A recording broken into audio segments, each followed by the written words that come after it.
হয়, অসমীয়াৰ হিয়াৰামতো হেঁপাহৰ ৰঙালী বিহুক লৈ ৰাজ্যত উখল মাখল পৰিৱেশ সৃষ্টি হোৱাৰ সমান্তৰালভাৱে লখিমপুৰতো এক উখল মাখল পৰিৱেশ সৃষ্টি হোৱা পৰিলক্ষিত হৈছে। আৰু এই মুহূৰ্তত মই উপস্থিত হৈছোঁ লখিমপুৰৰ লীলাবাৰী উজ্জ্বলপুৰত।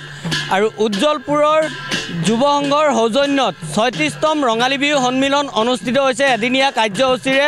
আৰু এই মুহূৰ্তত লীলাবাৰীৰ ৰাজপথত বাহিৰ হৈছে এক বৰ্ণিল সাংস্কৃতিক শোভাযাত্ৰা। আৰু এই বৰ্ণিল সাংস্কৃতিক শোভাযাত্ৰাত অংশগ্ৰহণ কৰিছে অসমৰ জনপ্ৰিয় অভিনেত্ৰী মেঘৰঞ্জনী মেধিৰ লগতে নীল দাসে। আৰু এই মুহূৰ্তত মই যি সাংস্কৃতিক শোভাযাত্ৰাৰ পৰিৱেশ প্ৰথম খবৰ দৰ্শকসকলক পোনপটীয়াভাৱে দেখুৱাই আছোঁ। এনে অনুষ্ঠিত হোৱা এই ৩৬তম ৰঙালী বিহু সন্মিলনটি তেখেতসকলে যি হুঁচৰি মাৰে, ৭ দিনীয়া হুঁচৰি মৰাৰ অন্তত যি সংগ্ৰহ কৰা ধন, সেই ধনেৰে এনেদৰে উলহ মালহেৰে আচলতে বৰ্ণাঢ্য কাৰ্যসূচীৰে উদযাপন কৰে এই ৰঙালী বিহু সন্মিলন অনুষ্ঠানটি। আৰু এই আজি ৩৬তম ৰঙালী বিহু সন্মিলনৰ যি সাংস্কৃতিক শোভাযাত্ৰা, এই শোভাযাত্ৰাৰ পৰিৱেশ মই দেখুৱাই আছোঁ। আৰু এই মুহূৰ্তত যিহেতু অসমৰ জনপ্ৰিয় অভিনেত্ৰী আছে মেঘৰঞ্জনী মেধি, মই তেখেতৰ পৰা দুআষাৰ মন্তব্য ল'বলৈ পোনে পোনে চেষ্টা কৰিম। বা কি ক'ব, আজি আপুনি আহি এই সাংস্কৃতিক শোভাযাত্ৰাত অংশগ্ৰহণ কৰিছে?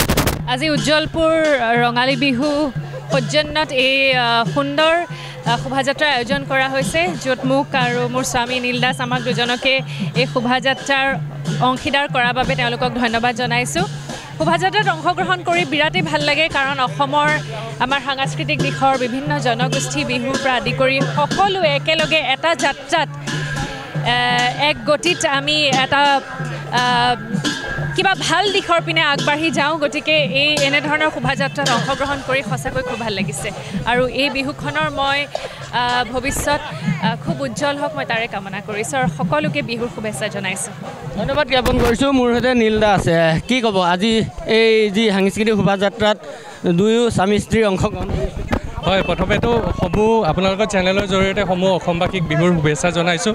লগতে উজ্জ্বলপুৰ যুৱ সংঘৰ যি আজি এই সাংস্কৃতিক শোভাযাত্ৰাৰ তেওঁলোকে আজি আয়োজন কৰিছে, খুব ভাল লাগিছে। লগতে আমি দেখিছোঁৱে পিছফালেও আমাৰ বহু জনগোষ্ঠীৰ দলসমূহে ইয়াত অংশগ্ৰহণ কৰিছে, খুব ভাল লাগিছে। আৰু আমি আশা কৰিছোঁ লখিমপুৰ সঁচাকৈ এখন খুব সাংঘাতিক কালচাৰেল জেগা। চ' আমি সদায় এইটো আমি দেখি আহিছোঁ, লখিমপুৰৰ কেইবাবছৰৰ পৰা এইটো দেখি আহিছোঁ। আৰু মই লখিমপুৰ ৰাইজক ধন্যবাদ জ্ঞাপন কৰিছোঁ, আপোনালোকে আমাক ইয়ালৈ মাতিছে, খুব ভাল লাগিছে। ধন্যবাদ জ্ঞাপন কৰিছোঁ। এই মুহূৰ্তত মোৰ সৈতে উজ্জ্বলপুৰ যুৱ সংঘৰ ৰঙালী বিহু সন্মিলন উদযাপন সমিতিৰ বিষয়ববীয়া আছে। মই তেখেতৰ পৰা দুআষাৰ মন্তব্য ল'বলৈ চেষ্টা কৰিম।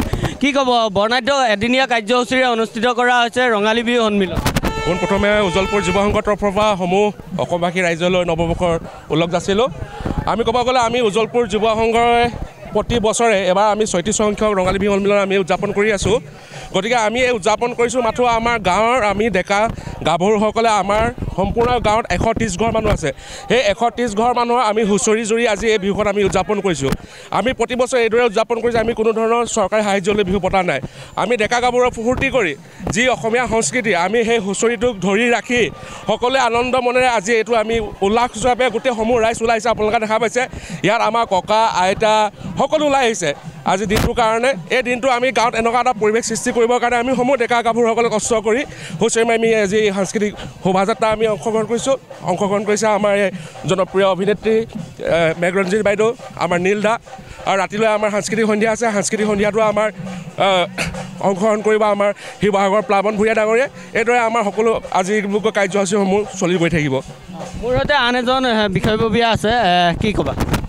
ইতিমধ্যে সকলোখিনি গম পাইছে যে উজ্জ্বলপুৰ যুৱ সংঘৰ সৌজন্যত যি বৰ্ণাঢ্য সাংস্কৃতিক শোভাযাত্ৰা লোৱা হৈছে আৰু লগতে যি সাংস্কৃতিক সন্ধিয়া অনুষ্ঠান থাকে, উজ্জ্বলপুৰবাসীয়ে অশেষ কষ্ট কৰি আজি ৩৬টা বছৰে এই অনুষ্ঠানটো আয়োজন কৰি আহিছে। গতিকে এই অনুষ্ঠানভাগিক লৈ যোৱা বছৰৰ পৰা চৰকাৰে যি সাহায্য প্ৰদান কৰিছিলে, আমি অতি দুখেৰে ক'বলৈ বিচাৰিম যে আমি সাহায্য উজ্জ্বলপুৰ যুৱ সংঘই আজিলৈকে বৰ্তমানলৈকে পাবলৈ সক্ষম হোৱা নাই।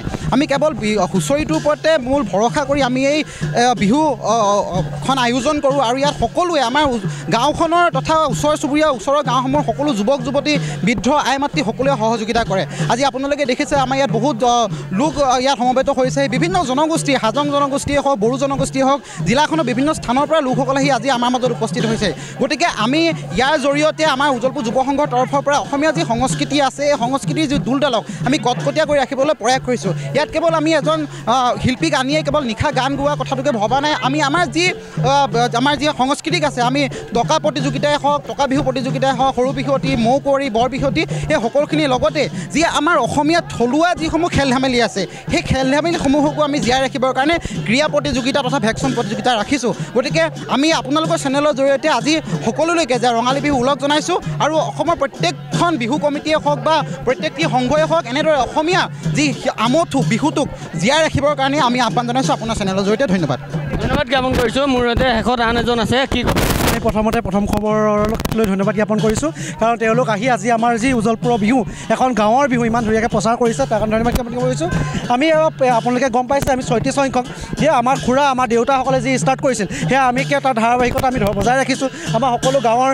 বিশেষকৈ আমি বেলেগৰ ল'ৰা ছোৱালী ইমান নহয় আমাৰ গাঁৱৰ ল'ৰা ছোৱালী গাঁৱৰ যিখিনি ককা দেউতা খুৰা আইতা আছে সকলোৱে মিলি আমি একেলগে প্ৰতিবছৰ আগৰ দৰে আমি কৰি আহিছোঁ এতিয়া আপোনালোকক আমি ধন্যবাদ জ্ঞাপন কৰিছোঁ ইয়ালৈ অহাৰ বাবে ধন্যবাদ জ্ঞাপন কৰিছোঁ এনেদৰে আচলতে এদিনীয়া বৰ্ণাঢ্য কাৰ্যসূচীৰে লখিমপুৰৰ লীলাবাৰী উজ্জ্বলপুৰত অনুষ্ঠিত হৈছে ৰঙালী বিহু সন্মিলন আৰু এই মুহূৰ্তত ৰঙালী বিহু সন্মিলনৰ যি বৰ্ণিল সাংস্কৃতিক শোভাযাত্ৰাৰ পৰিৱেশ প্ৰথম খবৰ দৰ্শকসকলক পোনপটীয়াভাৱে মই দেখাবলৈ চেষ্টা কৰিলোঁ।